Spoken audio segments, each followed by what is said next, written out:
Have you ever thought about running a podcast, or are you currently using a podcast to sell services through your podcast? Well, guess what? Today, me and my colleague here, Christina, we're going to show you how to optimize your content. What that means basically is how to get yourself seen in your podcast and how to grow it and get that audience seeing your content today so you can sell your services. Welcome, Christina. Tell us a little bit about you before we get into the content so that everybody knows who the heck you are. Hello, dear Leah. Thank you so very much for having me today. I'm Christina Milosevic. For all you who don't know me, I'm digital marketing coach, podcast creator, and speaker, and I run my global KSM podcast, Going Business Online with Christina, for almost 5 years now. And this is what I do. And I coach and teach people how to become more visible using variety of different digital marketing strategies. This is what I do. When we're talking about podcasting, I see a lot of talk about, using ChatGPT for keyword titles, all that kind of stuff. But tell me a little bit more about what it really means to have a keyword rich title from your perspective.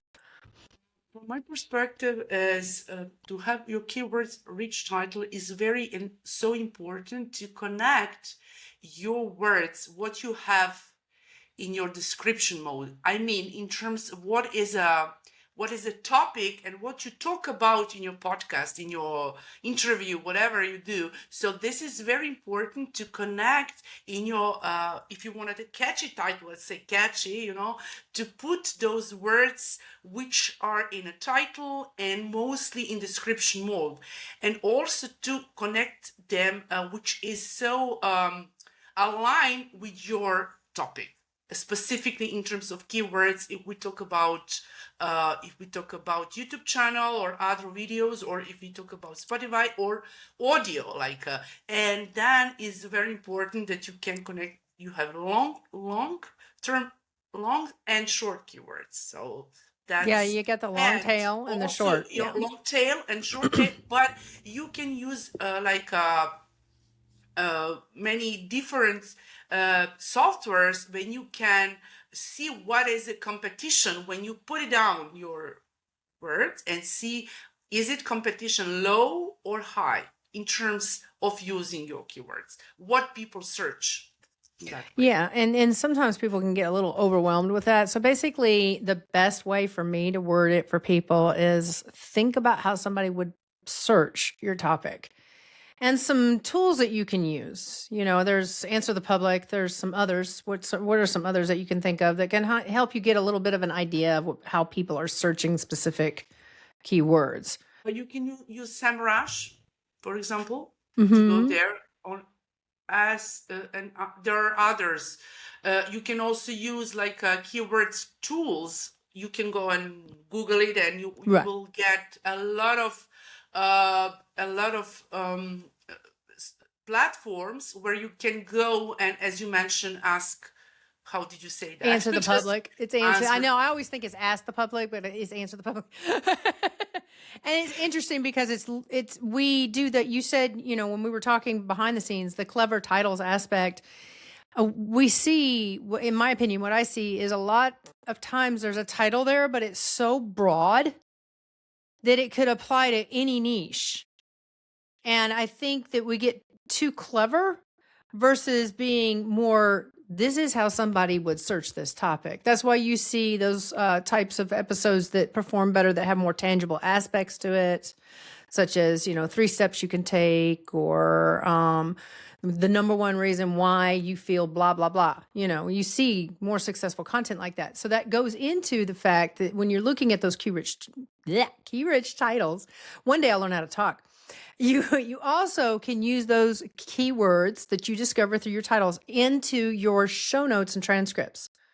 So how does somebody weave them into their show notes and transcripts? Because the transcript is literally, us talking to each other.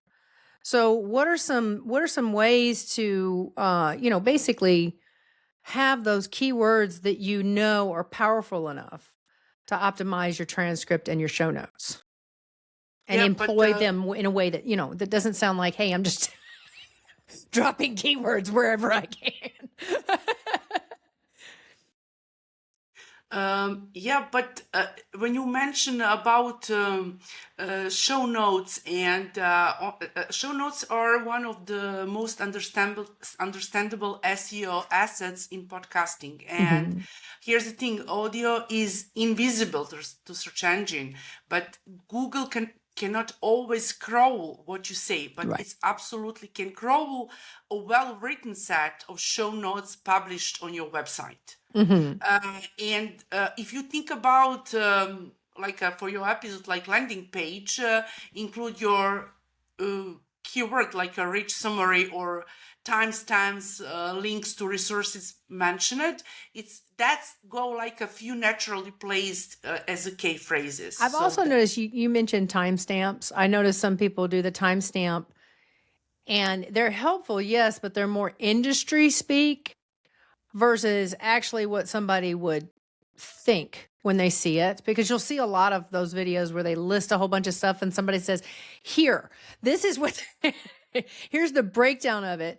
So I think that sometimes we may have a tendency with some of these keyword research and trying so hard to do it that we get it too convoluted to where it doesn't really actually speak to the person that's reading the show notes, while on top of that being clear to Google, for example. It's like a nice little balance. So that's when so now what we're moving into is talking about optimizing for platform specific algorithms. When you're talking about Google sitting there searching your show notes and stuff, there's also, YouTube does the same thing. It has its own AI. So does Apple and Spotify as well. So you have this ecosystem working together, and you mentioned the websites. So there's a lot of things going on there. But how do you optimize if you're like saying focusing on one platform and you optimize for platform specific algorithms? And when we're talking about that, what we're talking about is, like, for example, Apple. What would we be looking at on Apple or Spotify or YouTube in general? Those are the top 3 podcasting platforms, and not play the algorithm game. Yeah, but if you, for example, there are something like in terms that if I talk about Spotify, which basically is a basic platform for delivering, uploading my podcast audio, and then is going to be on Apple and like a Google. It was also, it sometimes was a Google podcast, something like, but it's Google did away with exist. Google Podcasts to focus on YouTube. And also we need to optimize it that way, to optimize title. You have also is it like a explicit, no explicit, all those kind of things you can optimize it. And also in terms like to put in your title and more description and put many things if you're going to that your RSS feed is going from other platforms where is Spotify connected, but it depends sometimes if you go in global. For example, there are some of Spotify's accounts where are in connection, but not in my country, Serbia, for example. Right. So that's why you can get some convoluted metrics sometimes when you're across multiple platforms. But at the same time, what you were just talking about is a lot of people want to be global. YouTube's global. But I also don't want to hit everybody under the sun either. I mean, I'm not going to be on, I was on Apple and Spotify, and I see YouTube performing better for me just based off of my metrics and the way things work, right? So that's the key, is find out where is your audience actually listening. So when you're looking at that, then you're going a little bit deeper into how that specific platform distributes your content, because it does read it in order to understand who the hell to put it out in front of. And that goes back to Google, looking at your show notes. So does the platforms. AI, they're using AI, these platforms are, to read that content in order to put it in the suggested section for its, consumers. And that's where you're playing a little bit of the algorithm game, but there's a slight nuance between playing the algorithm game to monetize, like say through AdSense on YouTube or through Spotify to get monetized off the platform itself, and selling your services, because it breaks down to literally finding the right words that speak directly to that person that is engaging with that type of content. And it's that marriage between the platform specific algo that you're working with and that audience member, because that's actually who drives the algorithm, right? Is the audience member.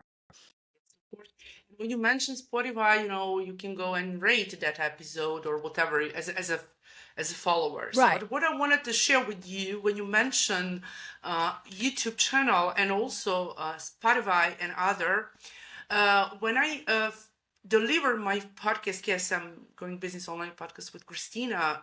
I first started like on Buzzsprout and on Podbean and also we on all started everywhere. And what is curious, Buzzsprout, like you can go 2 hours like for free of charge. Yeah. And then, and I delivered, let's say 5 episodes and I stopped. And I go to Spotify, which was free of charge, And now, what is curious, I saw that all my episodes are on Buzzsprout. Yeah. by app, by application. Buzzsprout's a veteran in the industry, and it distributes well. I mean, it makes it very easy to help distribute it to multiple platforms. The only thing that I caution people about, Christina and I are in business and marketing, and we study this stuff like little crackheads. But when you're doing that as someone who's not necessarily a marketing guru, copyright expert, et cetera, and so on, when you're doing that sort of thing, just be careful when you're looking at Buzzsprout's metrics, because it's an overall picture of what's going on in your ecosystem. And if you're selling your services through your podcast, you need to figure out which one's really actually performing the best. And it can get overwhelming. I've seen people with it's not just being on like YouTube, Spotify, and Apple, which are the top 3. They're also on, and I've seen people with like a list, and it almost seems like a flex to be on like 50 different platforms. I'm like, the top 3 are YouTube, Spotify, and Apple. I mean, doesn't that feel better that you have 3 instead of like 30 that you have to figure out who's doing what? I mean, and I feel like when you take some of that clutter out, you start having a more cohesive understanding of what your audience really, really wants. And that goes into that ecosystem when you're repurposing backlinks and doing social SEO as well. You're developing an ecosystem that wants to work within itself and work together, so that this is bringing people to here and this is bringing people to here. And if you can't see that, you need to take away some of the weeds in your garden. So, Christina, when we're talking about repurposing for backlinks, what does that really mean? So in terms of backlinks, that means that you can put your podcast, whatever, to the other platforms. Like, for example, for the platforms of other people, you in that way you build your reputation, you position yourself as expert in your field, and when you go to some platforms which are so that has such a that they're consistent or reputable, how I can say it, and you can also repurpose You're about authority build. Is what it is. Build. Yes. Yeah. And by the way, I wanted to let you know before that backlinks. I wanted just to mention my experience with Spotify and YouTube. You mentioned YouTube channel as a second of a reader, how I can say it, like after Google. But what I well, to clear that up, Google owns YouTube. Yeah, Google owns So, YouTube, and what happened was Google Podcast was around. It wasn't performing as well as YouTube. So Google said, why do that? Let's just focus on YouTube as a podcast platform. Yeah. I mean, that's what they decided. That's literally what they did. And you mentioned that you are mostly now on a YouTube channel. Yes. It looked like that there are people who started YouTube for many years ago, and they can repurpose all those titles and evergreen mode. Oh yeah, that's like the best way to do it is to go back and go, okay, what's performing well, and see if we can't repeat that. Yeah, but in terms of YouTube and Spotify, like I talk about audio platforms in video, like YouTube, I started in delivering, creating my YouTube channel maybe 2 years after starting Spotify. Okay. But what I've noticed that I have 10 times more bigger more followers and listeners than on audio, than on Spotify. Either Yeah. that Spotify is older in terms of beginning. What you're my saying is journey. one is showing they're more engaged than the other. Yes, And yes. and what that's really means is what you're really getting at is, you've got to find out what your audience behavior is. And sometimes your audience is just not too keen on video and it wants audio. And it's been this, and it started out with you on Spotify. So that makes sense though. Right? I started out on YouTube and my audience got to know me through YouTube, and I've actually sold through YouTube, in the past, and doing it again. Right. And then I jumped over on Facebook to focus there because, seasons in your business kind of thing. And I jumped over there and did that. And I did very well on Facebook, but then it is such a freaking manual drive for me on Facebook. And I enjoy Facebook more as just social chatting, connecting with people versus trying to sell on that platform. There's different personalities with each of these platforms. Spotify has its own personality, its own type of audience behavior. Apple does too.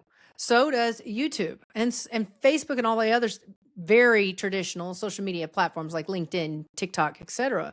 They all have their own certain, personality, which is why I think the biggest key inside of all this, we have backlinks, we have social SEO, we have all that stuff, which is why it all goes back to building your authority, but also owning your own uniqueness within your content and letting your personality shine through. Even disagreeing with people every once in a while in a very professional manner so that you become more of that person that they're talking about, and your audience starts to identify with your language and says, this person's speaking my language. Now, Christina and I, Christina, you and I talk about basically the same thing, but somebody may understand the concept better through me versus you and vice versa. And that's really the key as to why when you have people that want to be too general with their content is why us coaches and consultants sit there and go, no, you need to narrow it down. You can't serve everybody on this. Because the algorithm will be absolutely confused and not know who to push it out to. Yeah, and you asked me about the backlinks, and I wanna to answer your question. That's the ecosystem. This is like a ecosystem, and you can repurposing for backlinks and social SEO. Yeah, like for example, to give an example is what we've done. Like your podcast, I share your podcast through social media. That's what we've done in the past. Now I've got featured conversations on my landing page, which leads them back over to an interview that I did, which leads them back over to mine. And it also lets them get a little taste of some other people in my network and that sort of thing. And that's what you're talking about. It's actually using the internet as a tool to extend your reach versus you having to chase everyone under the sun. And when you do these repurposing of your backlinks and when you look at your social SEO and you start developing that ecosystem, you start seeing your authority being put together by Google when somebody searches your name. They can literally see your resume. Amazing. If you sit there and have an ecosystem that literally tells Google, this is all the same person, and this is who it's for, Google will know what to do. Now, as for ranking under topics like, who's the best, or, let me find a business, who do you suggest as a business strategist for X, Y, and Z? I wouldn't really try to chase that because there's millions trying to do that. So the fastest way to do that is through platforms like Spotify, Apple, doing a podcast because it is more evergreen, it's more long-term sustainable. You can use social media for that cash injection, for that quick, go get them, buddy. But you can create that ecosystem that works for you over time through podcasting, through website optimization, through your blog, through those kinds of things that become more evergreen. So, Christina, what's one thing that our audience can do right now to start developing their SEO ecosystem to create that, to really get that podcast inside of their sales process, their client acquisition process? Because many times they have the podcast sitting over here and then they have 1 million followers. I'm doing a little bit of exaggeration, but I've seen literally this. 1 million followers and only 56 subscribers, say, on YouTube. So there's a disconnect. So what's one thing that they can do right now to plug some of those gaps in their way of creating that ecosystem through SEO? Yeah, but they can, if they have their podcast, like or episode, whatever, they can repurposing, and they can create content and create what they ecosystem need for. They can create that every piece of that content to spin off from an episode and then for another opportunity, or they can create maybe for blog post, or they can create that and turn them into so shorts, like for X, for TikTok, like a Reels for Instagram. They can always repurpose that, and that is why backlinks and social SEO matter, because you can pick up also those links for other sites, and you link to your blog post about your episode and topic, and that you can go to the other platforms to, like you, as you said today, that we can do cross promotion and and cross promotion means, like, when you're with somebody in a podcast, do them a solid, cross promote with them. Like, for example, I posted recently in my community, I was a guest on somebody else's interview. I'm going to send them over to his channel. I mean, there's no problem with that, because YouTube starts seeing, this is how YouTube works. And I'm pretty sure Spotify does the same thing, because when I've messed around with Spotify just as a consumer, I've noticed it'll pull some similar content to see if I want to listen to it. And you also have the option as a consumer to go, yeah, that's my favorite kind of content, and tell it what you like and what you want, just like any other freaking platform. So that being said, when you do that, YouTube starts to recognize, not only is this Leah's ecosystem, but look, Leah's ecosystem expands into these other audiences too. And their audience expands into Leah's. So you got to think about it. It's like, a Venn diagram, or, whatever it is, 6 degrees of Kevin Bacon. It's I have a question for you today, and that discussion. I think that we explained it about ecosystem, about backlinks, and what to repurpose it, but also what they think about solo podcast and guest speakers. When you have guest speakers, because I think that if you do your solo podcast, my opinion is better for your positioning yourself as expert in your field, and have your solo podcast on different topics from your expertise on YouTube channel. But when you have your guest speakers, this is different. I mean, because when you have mostly guest speakers, algorithm, because it's different industries when you talk about someone and promote that person. Well, what it is. I think that people confuse sometimes. I think the confusion with solo versus guest is some people use a guest podcast to build their authority, when the actual being a guest on someone's podcast is your turn to build authority, right? And that's what you're doing here on my podcast, and that's what I did on your podcast, right? So at the same time, some people think that that's what makes them look like the expert by having that guest on, when all that means is that you got an expert on your podcast. When you're solo, that gives you a chance to really showcase what you know and your expertise and how you work with your clients. I've seen too many people that work with, top ranking podcasts have interview only, and you would have no idea they have services. Not one, because am I going to sit here and talk about my services while I've got Christina on with me? That's where the line is, right? Christina's here sharing her expertise with my audience. So Christina gets to show her authority. You're on the platform, right? So I think people confuse it and blur the lines. Also, people using guest opportunities as an opportunity to sell to you when you're on the podcast. I think that, stop it. It's a collab, it's a sharing moment, and it's between audience and value. And, you come here and you bring a lot of value to my podcast. I bring value to your podcast.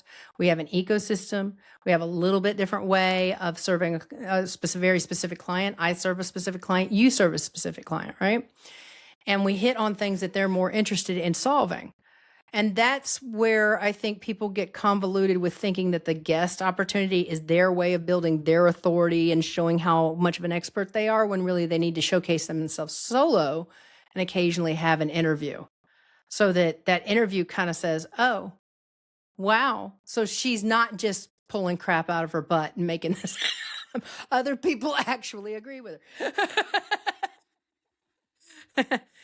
But I have on my podcast many different guest speakers from Yes. different industries. Yes. And And that's what also is a in terms of plus. algorithm, because there are some of them who just their VA send me an email and they said, I have my client, that person XYZ will be so good fit for you for your podcast. But what is interesting, they wanted to stay on my platform, but I don't see that there are followers more because they not to promote after that too much.